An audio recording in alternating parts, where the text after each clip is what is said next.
मथुरा जहाँ श्री कृष्ण की जन्मभूमि है, वही गोकुल उनकी बाल लीला की भूमि है। श्री कृष्ण जब थोड़े बड़े हुए तो वृंदावन उनका प्रमुख लीला स्थल बन गया।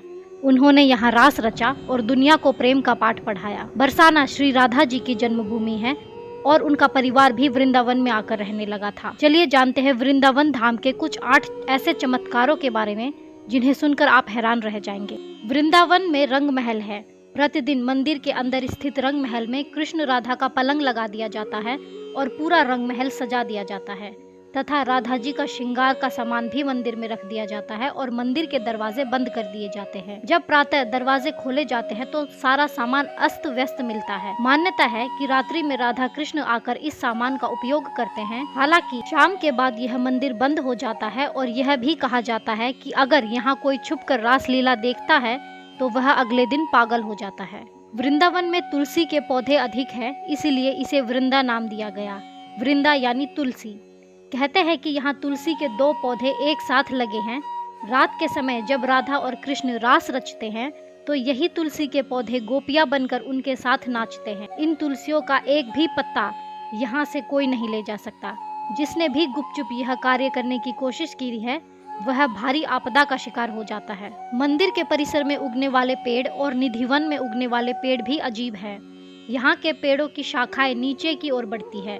जहाँ आमतौर पर पेड़ ऊपर की तरफ बढ़ते हैं, वहीं निधिवन में मौजूद पेड़ों की ऊंचाई बेहद कम है और इनकी शाखाएं इनकी जड़ों की ओर बढ़ती है। यहाँ पेड़ भी आपस में गुथे हुए हैं, जो इस जगह को देखने में और भी रहस्यमयी बनाते हैं। मंदिर में भगवान श्री कृष्ण रोज रात को खुद शयन करने आते हैं। उनके सोने के लिए मंदिर के पुजारी रोज पलंग लगाते हैं और जिस पर साफ सुथरी गद्दी एवं बिस्तर के ऊपर चादर बिछाते हैं। लेकिन कहते हैं कि जब मंदिर खुलता है तो उस बिस्तर की हालत देखकर सभी अचंभित हो जाते हैं, क्योंकि उसे देखकर लगता है कि यहाँ कोई सोया था। सबसे आश्चर्य की बात यह भी है कि यहाँ प्रतिदिन माखन मिश्री का प्रसाद चढ़ाया जाता है और जो बच जाता है उसे मंदिर में ही रख दिया जाता है। लेकिन सुबह तक वह प्रसाद भी समाप्त हुआ मिलता है। आखिर कौन खा जाता होगा वह प्रसाद? रात में यहाँ कोई भी नहीं रुकता। स्थानीय लोगों के अनुसार ऐसा बरसों से होता आ रहा है। कुछ लोग इसे अंधविश्वास मानते हैं और कुछ लोग इसे श्री कृष्ण का चमत्कार। यहाँ के आसपास के अधिकतर घरों में खिड़कियाँ नहीं हैं और जिनके घरों में हैं वो शाम को आरती के बाद खिड़कियाँ इस डर से बंद कर देते हैं कि कोई मंदिर की दिशा में देखे नहीं, अन्यथा वह अंधा हो जाएगा।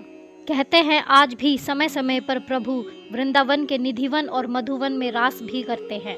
वहाँ के मंदिरों में भ्रमण भी करते हैं। कहते हैं कि श्री कृष्ण वृंदावन के निधिवन में रास लीला करने आते हैं और उनके साथ श्री राधा सहित उनकी अष्ट सखियां भी आती हैं। आसपास के रहने वाले लोगों का कहना है कि उन्हें कई बार घुंघरू की आवाज सुनाई देती है, लेकिन कोई इस रास लीला को अपनी आंखों से देखने की हिम्मत नहीं रखता और देख ले तो फिर वह अंधा हो जाता है। इसीलिए निधिवन के दरवाजे शाम 7 बजे के बाद बंद कर दिए जाते हैं।